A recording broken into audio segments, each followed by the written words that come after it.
Tony, quiero hacerte una consulta a raíz, bueno, de una nota que vi en un medio que tiene que ver con un aumento en las denuncias, en las quejas también, pero denuncias formales en este caso, sobre la administración de los edificios y los consorcios. ¿De qué se trata? Mira, Fede, vos sabés que en lo que va del año ya recibimos más de 200 denuncias. Esto significa un 300% de aumento interanual respecto del mismo periodo del 2022. Por ende nos sorprendió. Entonces nos pusimos como a trabajar muy fuerte con estas denuncias. Estas denuncias, estas 200, las podríamos discriminar en 3 o 4 grandes rubros. Bien. La primera tiene que ver con una denuncia que nos radican inquilinos e inquilinas. Básicamente porque la Ley Nacional de Alquileres, que está en plena vigencia, la 27551, obliga a las administradoras de consorcio a discriminar expensas en ordinarias y extraordinarias, Exacto. o habituales y no habituales. ¿Cuáles tiene que pagar el inquilino? Solo aquellas que son habituales u ordinarias, es decir, aquellas que hacen al funcionamiento del edificio. El mantenimiento de ascensor, la luz de los palieres, todo eso corresponde que el inquilino se haga cargo de esa parte de las expensas. Ahora bien, aquellas expensas extraordinarias o no habituales que aumentan el valor de la propiedad en la que el inquilino solo está transitoriamente, de ninguna manera debe pagarlas. Es decir, si se cambia todo el piso del palier o se pintan las paredes del edificio, eso no debería correr por cuenta del inquilino. Muchas administradoras, te diría que la mayoría de las denuncias tienen que ver con administradoras que no discriminan lo suficientemente claro para que el inquilino pueda saber qué le toca y qué debería hacerse cargo el propietario. ¿Qué problema es, no? Porque cuando llega la factura de las expensas, digamos, uno debería tener los ítems por ítems, cada una de las cosas que tiene que pagar. Totalmente, Fede. Vos sabés que eso no solamente está en una ley nacional, integra el Código Civil y Comercial de la República Argentina y además hay ordenanzas municipales en ese sentido y así todo se sigue incumpliendo de manera sistemática. Por otro lado, un núcleo importante de las denuncias tienen que ver con lo que los consorcistas denuncian como falta de transparencia y en algunos casos la no rendición de cuentas. ¿Qué significa esto? Una administradora de consorcio debería periódicamente, según el Código Civil y Comercial, convocar asamblea, convocar a los propietarios del edificio para poder discutir, por ejemplo, cuáles son las obras prioritarias. Lo que nos encontramos es con denuncias de muchos habitantes de edificios que dicen: me encontré en la expensa con una obra muy cara que de manera inconsulta, es decir, sin hablarlo con los propietarios o con los inquilinos, se desarrolló y me puse a averiguar y la verdad que está muy sobrevaluada, está como muy inflado el precio. Entonces ahí se denuncia falta de transparencia por parte de las administradoras. Y hay una que nos preocupa y que es muy reiterada, que tiene que ver con la no convocatoria a asambleas.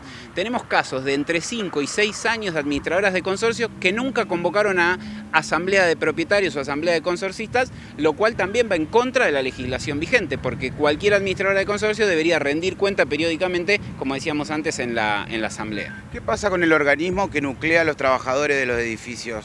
Bueno, como los encargados de llave o los encargados de edificios. Vos sabés que a partir de que salimos públicamente con estas denuncias, nos invitaron al sindicato el Sindicato Único de Encargados de Edificios, y nos hacían llegar la misma preocupación. Vos sabés que muchas administradoras de consorcio, nos relataban ellos, cobran las expensas habitualmente, es decir, cobran a todos los departamentos la expensa donde está integrado el sueldo, el salario del trabajador, los aportes patronales, pero luego la administradora no deposita los aportes patronales. Por ende, el gremio, el sindicato tienen que iniciar acciones legales contra el consorcio, no contra la administradora, sino contra los propietarios del edificio, que se ven obligados a algo que ya pagaron, además tener que responder judicialmente ante una queja o ante un reclamo de deuda. La verdad que es una locura. Es un delito, básicamente. Absolutamente, es un delito. Vos sabés, Federico, que nosotros en la oficina tenemos creado por ordenanza desde el año 2012 un registro público de administradoras de consorcio.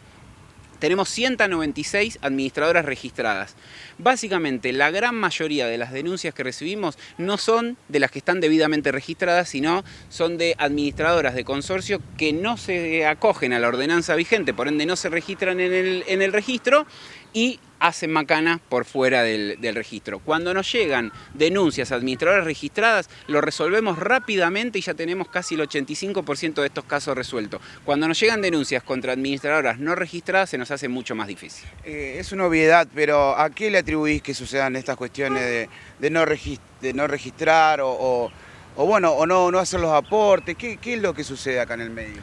Mira, la cuestión hay que decirlo con todas las letras, digamos. Cuando uno se aparta de la legislación vigente está cometiendo actos ilícitos o ilegales. Entonces lo que nosotros pretendemos, y lo hacemos mucho desde la oficina, pero necesitamos mayor acompañamiento del municipio de Rosario, tiene que ver con que aquellos administradores de consorcio que nosotros intimamos, que nosotros convocamos a audiencia de conciliación y siguen dar una respuesta favorable, necesitamos que el municipio proceda a multar o sancionar a estos administradores para que dejen de incurrir en esta práctica delictiva, básicamente porque no está ajustada a derecho.